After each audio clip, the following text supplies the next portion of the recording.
कुछ दिन पहले आईसीएआई ने एक गाइडलाइंस निकाला जिसमें बताया गया है कि आपने मई 2022 में एग्जाम एग्जाम दिए और आपका एग्जामिशन आया, तो उसके बाद 3 अटेम्प्ट तक आपको पेपर देने की जरूरत नहीं होती है जिसमें आपका एग्जामिशन आया। जैसे मई 2022 में आपका एग्जामिशन आया, तो नवंबर 2022 22 में एक अटेम्प्ट आपको आपने एग्जाम दिया, आपका क्लियर नहीं हुआ। फिर मई 2023 में आपने एग्जाम दिया, क्लियर नहीं हुआ।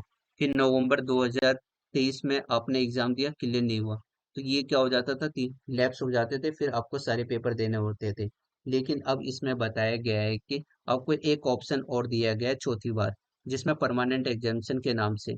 उसमें ये अगर आपको अकाउंट्स में एग्जामिशन आ गया है, इंटरमीडिएट की बात कर रहा हूँ, अगर अकाउंट्स में इंटरमीडिएट में आपका एग्जामिशन आ गया अकाउंट्स के पेपर में, पेपर नंबर 1 में, तो आपको नवंबर 2023 तक अपने एग्जाम नहीं निकाल पाए, तो आपको चौथी बार एग्जामिशन का बेनिफिट उठा सकते हैं। जिसमें आपने इसका तो दे दिया, बाकी 2 और 3 और 4 पेपर। अब इसमें न्यू कोर्स में 3 पेपर हो गए हैं, लेकिन अब मैं बता रहा हूँ 3 पेपर है आपके लो के कॉस्ट का और एक टैक्सेशन का। अब लेकिन 2 पेपर होंगे, लो आपका लो का होगा और कॉस्ट का होगा, और टैक्स सेक्शन का आपका सेकंड ग्रुप में होगा। तो ये 2 पेपर अगर फर्स्ट ग्रुप में आप दोगे, तो आपको 50-50 मार्क्स लाने होंगे। एज 50-50 मार्क्स लाने होंगे दूसरे और तीसरे में परमानेंट एग्जामिशन के अंदर। अगर आपके एक में आ गए 49 और दूसरे में आ गए 80, तो आपको तब भी फेल माना जाएगा, एग्जामिशन वही रहेगा आपके पास। बस अकाउंट्स का पेपर एग्जाम्प्ट रहेगा। आपको कम से कम 50-50 मार्क्स लाने होंगे। और इसका ये भी नहीं है तो ये आपको बेनिफिट मिलेगा, ये भी एग्जाम्प्ट होगा, ये भी एग्जाम्प्ट नहीं होगा और आपको फेल माना जाएगा इसमें, तो आपको इसलिए मैं ये ये वाला बात बताया गया है। और एग्जामिशन कब तक ले सकते हैं, तो ये एग्जामिशन आप ले सकते हैं 15 फरवरी 11 बजे से लेके, या 9 मार्च 12 बजे तक। 12 बजे से पहले आप ये एग्जामेशन ले सकते हैं। एसएसपी पोर्टल पे जाके आपका आईडी बन रखा होगा, पासवर्ड आपको मालूम होगा, वहां से जाके आप ले सकते हैं। और इसमें ये बताया गया एक ही बार चांस मिलेगा। और फिर इसके बाद बताया गया यहाँ पे नो करेक्शन, लेट फीस दे के आप उसको बढ़ा नहीं सकते।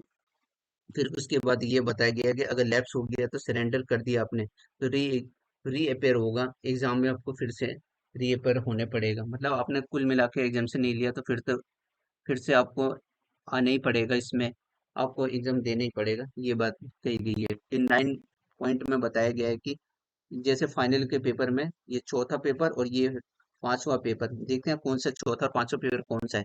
देखिए यहाँ पे चौथा paper corporate and economic law है, पांचवा स्ट्रेटेजिक कॉस्ट मैनेजमेंट का पेपर है।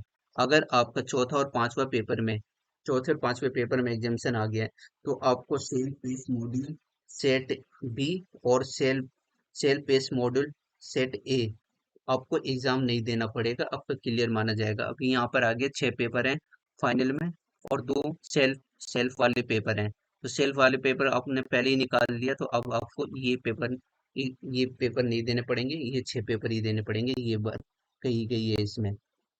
फिर यहाँ पे देखिए 11 पॉइंट में क्या कहा, 11 पॉइंट में क्या कहा गया, if there is a permanent exemption in a group, then no exemption will be granted in that group. अब जैसे आपका फर्स्ट पेपर में एग्जाम्शन आ गया, सेकंड में फिर आपने एग्जाम्शन लेके आ गए, थर्ड में फेल हो गए, थर्ड पेपर में फेल हो गए, तो यहाँ पर अगर आपने 70 मार्क्स से ज्यादा लेके आ गए, तो ये आपको फिर से एग्जाम्शन नहीं मिलेगा, फेल फेल माना जाएगा, और फिर दूसरा और तीसरा पेपर आपको देना पड़ेगा, ये जो मैंने आपको पहले ही बता दिया है।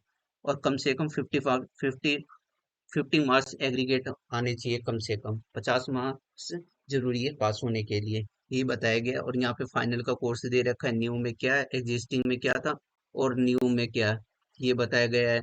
फिर इंटरमीडिएट में भी यही बताया गया है, न्यू में कौन सा है, एग्जिस्टिंग स्कीम और न्यू स्कीम में क्या है। ये आप आईसीएआई के वेबसाइट पे जाके देख सकते हैं।